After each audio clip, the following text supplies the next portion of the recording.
Hello, Radhe Radhe. कैसे हो आप सभी? आई होप आप सभी अच्छे होंगे और आपकी तैयारी अच्छी चल रही होगी। तो मैंने चैप्टर 1 स्टार्ट किया था, उसका पार्ट 1 मैंने अपलोड कर दिया है। अब पार्ट 2 उसका स्टार्ट होने वाला है, मापन, मेज़रमेंट। तो चलिए स्टार्ट करते हैं इस चैप्टर को। तो इसका पहला क्वेश्चन है, 89 से स्टार्ट है ये। इसका पहला क्वेश्चन है, एक एटमॉस्फियर इज इक्वल टू 8।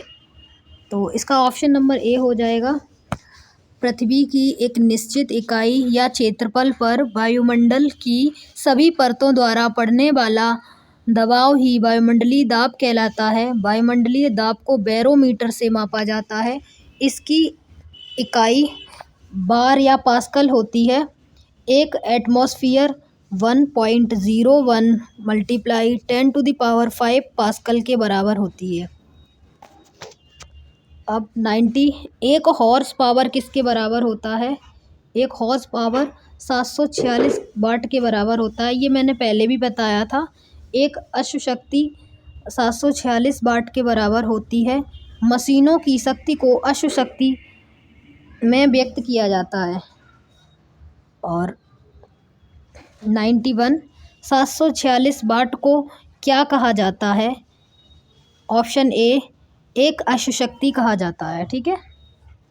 92, एक डायोप्टर किसके बराबर होता है? एक डायोप्टर ऑप्शन बी 1 मीटर -1 के बराबर होता है। ठीक है। 93, एक मीटर किसके बराबर होता है? ऑप्शन बी 10⁶ माइक्रोन के बराबर होता है। तो ये कुछ चार्ट है, आप याद कर सकते हो।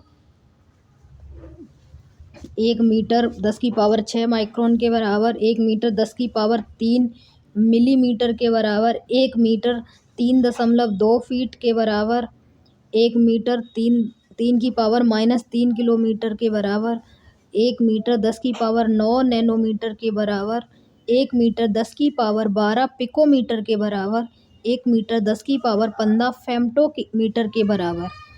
ठीक है। अब 94 क्वेश्चन, परमाणु त्रिज्या ... में मापी जाती है। तो इसका हो जाएगा नैनोमीटर। परमाणु त्रिज्या नैनोमीटर में मापी जाती है। 95, प्रदीप्ति की माप निम्न में से किसका उपयोग करके की जाती है? तो इसका हो जाएगा सी ऑप्शन, लक्स मीटर। प्रदीप्त की माप लक्स मीटर के द्वारा की जाती है। लक्स एक व्युत्पन्न इकाई है जो ल्यूमेन पर आधारित है। ल्यूमेन कैंडेला से व्युत्पन्न इकाई है। एक लक्स बराबर है एक ल्यूमेन प्रति वर्ग मीटर, जहाँ 4 पाई ल्यूमेन एक कैंडेला प्रकाशीय तीव्रता के प्रकाश स्रोत का एक पूर्ण प्रकाशीय बहाव है। तो ये था इसका एक्सप्लेनेशन। और 96 क्वेश्चन काफ़ी इम्पोर्टेंट है, कई एग्ज़ाम में आया हुआ है। रेलवे ग्रुप डी में 4 बार आया है और आरआरबी एएलपी टेक्नीशियन में भी 1 बार आया है। 1 किलोवाट घंटा किसके बराबर होता है? तो इसका ऑप्शन सी हो जाएगा, 3.6 10⁻6 जूल। 1 किलोवाट घंटा बराबर 1 किलोवाट इंटू 1 घंटा। 1000 वाट गुणा 60 मिनट, 1000 जूल पर सेकंड गुणा 60 गुणा 60 सेकंड। तो ये एक्सप्लेनेशन है, आप देख लेना। ठीक है। 97, 1 किलोवाट घंटा ऊर्जा ... के बराबर होती है। 1 किलोवाट घंटा ऊर्जा ... के बराबर होती है। डी ऑप्शन, 36,000 इकाई, दहाई, सैकड़ा, हज़ार, 10,000, लाख, 10 लाख, 36 लाख जूल के बराबर होती है। 1 किलोवाट घंटा 36 लाख जूल के बराबर होती है। ठीक है। और कितना हो गया? 97 हो गया है। अभी 98 पे जाएंगे। 1 किलोवाट किसके बराबर होता है? 1 किलोवाट 1000 जूल सेकंड के बराबर होता है। कार्य करने की दर को शक्ति कहते हैं। इसका एसआई मात्रक वाट है, जिसे वैज्ञानिक जेम्स वाट के नाम के सम्मान में रखा गया है। शक्ति बराबर कार्य अपॉन टाइम है। 1 किलोवाट का मान 1000 जूल पर सेकंड अथवा 1 किलोवाट का मान 1000 वाट की शक्ति के बराबर होता है। अब 99 को देख लेते हैं। 1 किलोवाट शक्ति के बराबर होती है, तो डी ऑप्शन 1000 वाट के बराबर होती है। 1 किलोवाट 1000 वाट शक्ति के बराबर होती है। अब क्वेश्चन नंबर 100 देख लेते हैं। 5.5 किलोवाट घंटा किसके बराबर होगा? 1 किलोवाट घंटा बराबर 3.6 गुणा 10 की पावर 6 जूल होता है, तो 5 का गुणा कर देंगे तो वो आ जाएगा। ठीक है, आपको ये याद होना चाहिए 1 किलोवाट घंटा बराबर क्या है। 1 किलोवाट घंटा बराबर 3.6 गुणा 10 की पावर 6 जूल है। तो 5 का पूछा तो 5 से, 6 का पूछे तो 6 से गुणा। ठीक है, और 5.6 किलोवाट घंटा किसके बराबर है? सेम वही क्वेश्चन है। 3.6 गुणा 10 की पावर 6 में 5.6 का गुणा करना है। ठीक है, अब 102 क्वेश्चन देख लेते हैं। 1 न्यूटन किसके बराबर है? 1 न्यूटन ऑप्शन बी द्रव्यमान गुणा त्वरण, द्रव्यमान गुणा त्वरण के बराबर है। 1 न्यूटन बराबर 1 केजी गुणा मीटर सेकंड माइनस की 2 पावर। 1 न्यूटन बराबर B option 1 KG metre second minus 2। ये भी रिपीटेड क्वेश्चन है, ये रेलवे ग्रुप डी में आए हुए क्वेश्चन है।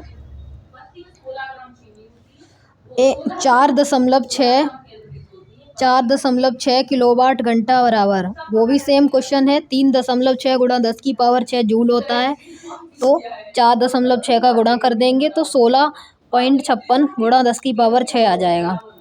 वही सेम क्वेश्चन फिर है, मतलब ये आपको याद रखना है, ये बार बार आया है। 1 किलोवाट घंटा बराबर क्या होता है? 3.6 10 की पावर 6 जूल होता है।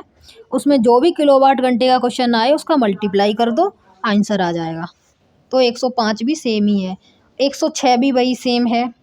अब 107 देख लेते हैं।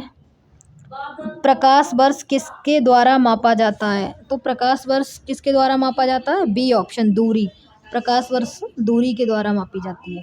प्रकाश वर्ष द्वारा दूरी को मापा जाता है। प्रकाश वर्ष वह दूरी है जो प्रकाश एक वर्ष में तय करता है। एक प्रकाश वर्ष में 9.46 गुणा 10 की पावर 12 किलोमीटर होता है।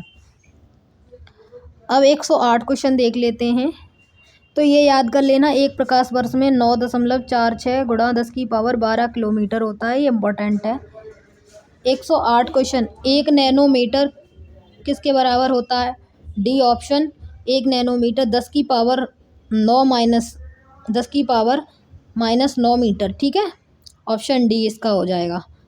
अगर ये माइनस में 9 है, अगर इसको 1/10⁹ लिखेंगे, अगर ऊपर आएगा तो माइनस में हो जाएगा, इसलिए ये माइनस में लिखा है। 1 कूलम किसके बराबर होता है? 1 कूलम पर सेकंड किसके बराबर होता है? 1 एम्पियर के बराबर होता है। ठीक है, आवेश प्रवाह की दर को धारा कहते हैं। किसी परिपथ में 1 कूलम आवेश को 1 सेकंड तक प्रवाहित करने पर 1 एम्पियर धारा प्राप्त होगी। एम्पियर विद्युत धारा का एसआई मात्रक है। विद्युत धारा बराबर आवेश बटे समय, 1 एम्पियर बराबर 1 कूलम पर सेकंड। 110 क्वेश्चन देख लीजिएगा। 1 पिकोमीटर किसके बराबर होता है? Option C 10⁻⁻12 metre. 1 picometre 10⁻⁻12 metre के बराबर होता है। 111 1 जूल किसके बराबर होता है? ए ऑप्शन 1 न्यूटन गुणा 1 मीटर। 1 जूल बराबर 1 न्यूटन गुणा 1 मीटर। यदि 1 न्यूटन बल द्वारा किसी वस्तु का बल की दिशा में 1 मीटर का विस्थापन हो तो किया गया कार्य 1 जूल कहलाता है। 112 क्वेश्चन देख लो। एक विशेष घर में 5 दिनों में 100 इकाइयों की खपत है। यदि ऊर्जा को जूल्स में परिवर्तित किया जाए तो ये कितना होगा? तो ये क्वेश्चन सॉल्व करना है आपको। 1 यूनिट होता है 3.6 10 की पावर 6 जूल, तो 100 यूनिट कितना हो जाएगा? 100 से गुणा कर दिया हमने। ठीक है, 1 किलोवाट घंटा ही 1 यूनिट होता है। जो 1 किलोवाट घंटे का फार्मूला था 3.6 गुणा 10 की पावर 6 जूल, वही 1 यूनिट के बराबर है। ठीक है, तो वही सेम क्वेश्चन हो गया जो अभी कराए थे उसी जैसा।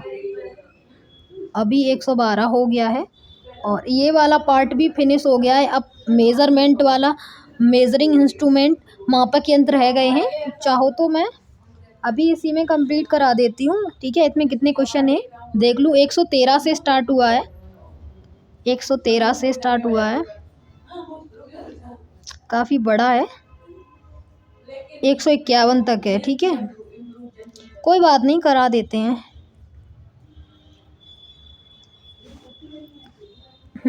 अब मेजरिंग इंस्ट्रूमेंट 113 क्वेश्चन देख लो।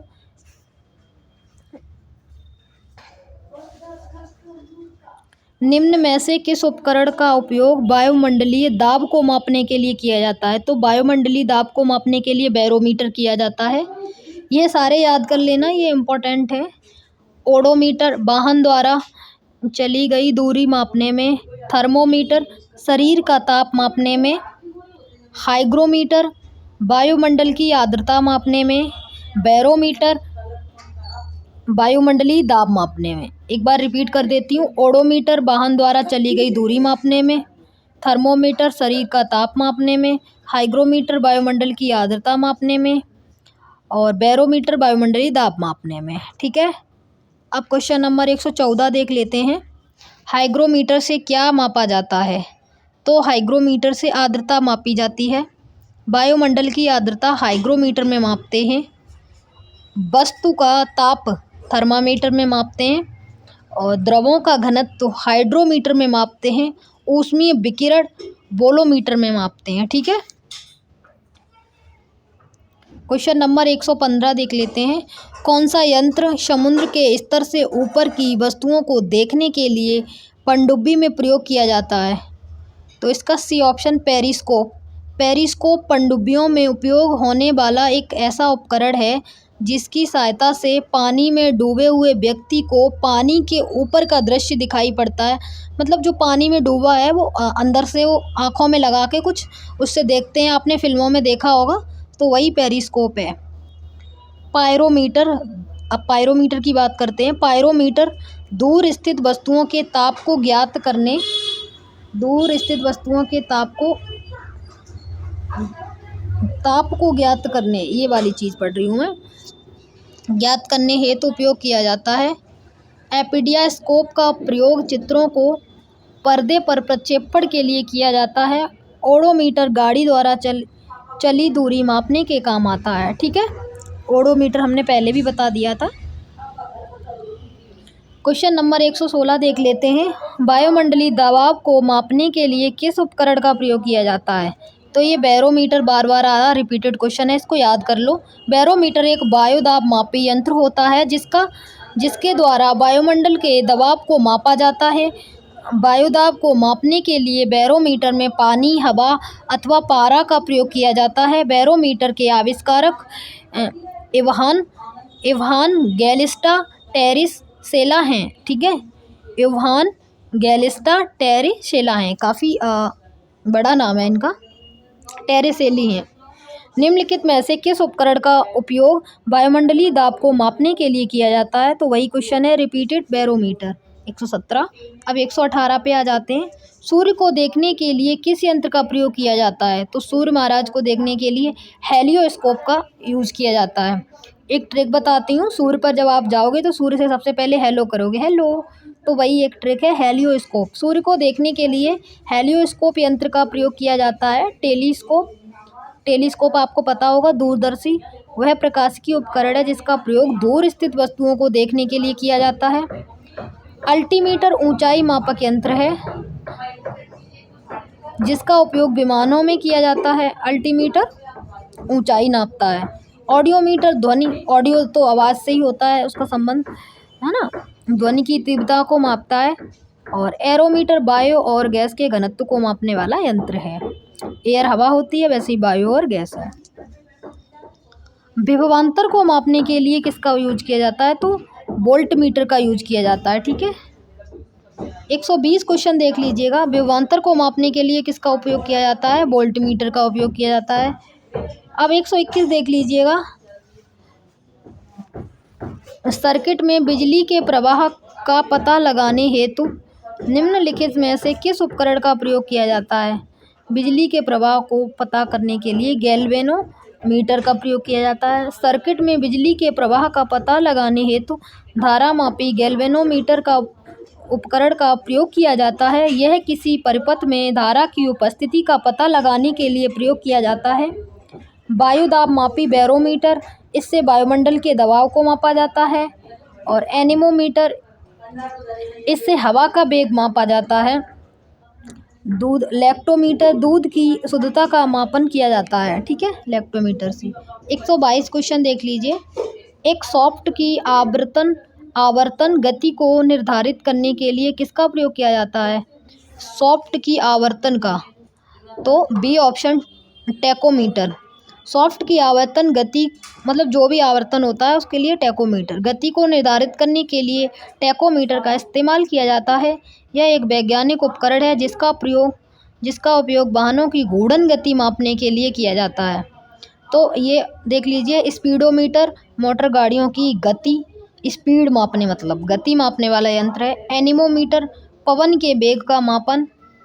क्रोनोमीटर जलयान में सही समय का पता लगाने के लिए, ठीक है। 122 हो गया। 123 विभव मापी पोटेंशियोमीटर क्या है बताओ? ए ऑप्शन, मापन उपकरण है। विभव मापी एक मापन उपकरण है, उपयंत्र है। यह न केवल विभवांतर मापने के लिए उपयोगी है बल्कि इसकी सहायता से अज्ञात प्रतिरोध तथा विद्युत धारा भी मापी जा सकती है। इसके अतिरिक्त सूचक उपयंत्रों का अंश शोधन करने के लिए भी यह बहुत उपयोग में लाया जाता है, ठीक है, विभव मापी। 124 क्वेश्चन देख लीजिए। निम्न में से किस उपकरण से विद्युत धारा मापा जाता है? विद्युत धारा के लिए कौन सा होता है? तो एमीटर। अमीटर या एमीटर किसी परिपथ की किसी शाखा में बहने वाली विद्युत धारा को मापने वाला यंत्र है। बहुत कम मात्रा वाली धाराओं को मापने के लिए मिली अमीटर या माइक्रो अमीटर का प्रयोग किया जाता है। एमीटर, ये वही सेम क्वेश्चन है। एमीटर को परिपथ में श्रेणी में संयोजित किया जाता है। एमीटर में निम्न वैद्युतिक प्रतिरोध होना चाहिए, कम विद्युत खींचता है, तो ये उसके बारे में है। तो इसका एक्सप्लेनेशन देख लेते हैं। एमीटर एक धारा मापक यंत्र है जो परिपथ के श्रेणी में संयोजित किया जाता है। एमीटर धारा का मापन एम्पीयर में करता है। एक आदर्श एमीटर का आंतरिक प्रतिरोध 0 होता है तथा आदर्श वोल्टमीटर का आंतरिक प्रतिरोध अनंत होता है। यदि एमीटर को परिपथ के पार्श्व में लगाते हैं तो वह जल जाएगा। किसको मापने के लिए स्टेलाग्मोमीटर का प्रयोग किया जाता है? पृष्ठ तनाव। स्टेलाग्मोमीटर का उपयोग तरल की दी गई मात्रा में बूंदों की सही संख्या का निर्धारण करके सतह का तनाव मापने में किया जाता है। दिए गए आयतन में कम सतह तनाव वाला प्रत्येक बूंद छोटा और अधिक बूंद होता है। 127 ओडोमीटर। ओडोमीटर एक ऐसा उपकरण है जिसका उपयोग गाड़ियों में डॉट मापने के लिए किया जाता है, तो दूरी मापने के लिए किया जाता है। ओडोमीटर एक ऐसा उपकरण है जिसका उपयोग गाड़ियों में दूरी मापने के लिए किया जाता है। गति मापने के लिए स्पीडोमीटर यंत्र का प्रयोग किया जाता है, जबकि कंपास दिशा सूचक यंत्र है, ठीक है। 128 निम्नलिखित में से कौन सा प्रवाही मापन उपकरण एक क्षेत्र मीटर है, एरिया मीटर है? तो C option, pitot tube. Pitot नली द्वारा खुली चैनल में द्रव की प्रवाह की गति को मापने में प्रयोग किया जाता है। 128 का एक्सप्लेनेशन है यहाँ भी। वेंचुरी मापी। वेंचुरी मीटर से किसी पाइप में बहते हुए द्रव के किसी भी बिंदु पर द्रव की मात्रा की दर मापा जाता है। रोटामीटर से विसर्जन को मापा जाता है। तप्त तार एनीमोमीटर का प्रयोग वायु या गैस का वेग मापने में किया जाता है। टोकोमीटर, अभी सेम क्वेश्चन था, वही है जैसे वहाँ पे था घूर्णन गति, वैसे ही गतिपालक चक्र की गुणात्मक चाल, मतलब ये गोल गोल जो घूर्णन होता है एक्सिस पे घूमता है उसको ही मापता है टोकोमीटर। टोकोमीटर के द्वारा मशीन या मीटर के गतिपालक मतलब घूमने वाले चक्र की गुणात्मक चाल ज्ञात करते हैं। इस मीटर के प्रयोग से गतिपालक चक्र की प्रति मिनट घूमने की गति आरपीएम को मापा जाता है।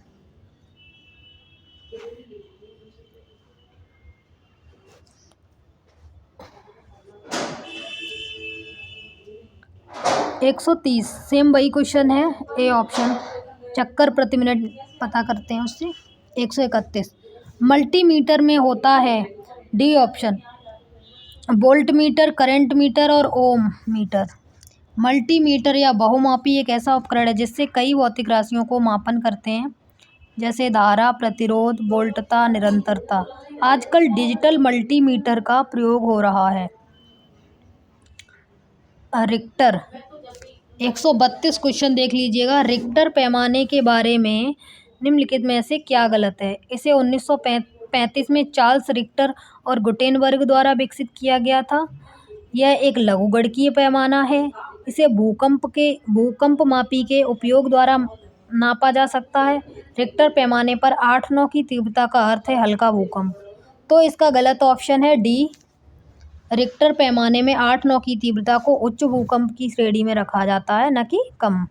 रिक्टर पैमाने का विकास 1935 के दशक में चार्ल्स रिक्टर और गुटेनबर्ग द्वारा किया गया था, तो ये सही हो जाएगा। 1970 के बाद से भूकंप की तीव्रता के मापने के लिए रिक्टर पैमाने के स्थान पर आगूढ़ परिमाण पैमाना का उपयोग किया जाने लगा। रिक्टर पैमाने का पूरा नाम रिक्टर परिमाण परीक्षण पैमाना है। यह एक लघुगणकीय पैमाना है। ठीक है। 133 क्वेश्चन देख लेते हैं। तरल पदार्थ के घनत्व को मापने के लिए किसका उपयोग किया जाता है? बताओ। आर्द्रता मापी, हाइड्रोमीटर, हिप्सोमीटर, फेदोमीटर। तो इसका ऑप्शन बी हो सकता है। B option hydrometer.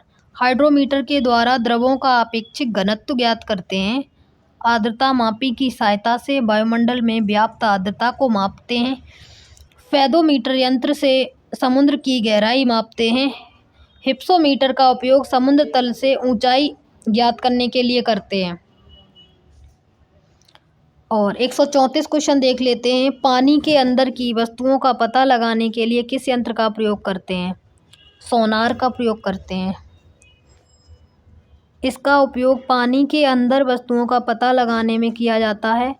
यह साउंड नेविगेशन एंड रैगिंग का संक्षिप्त रूप है। तो इसकी फुल फॉर्म है कि साउंड नेविगेशन एंड रैगिंग।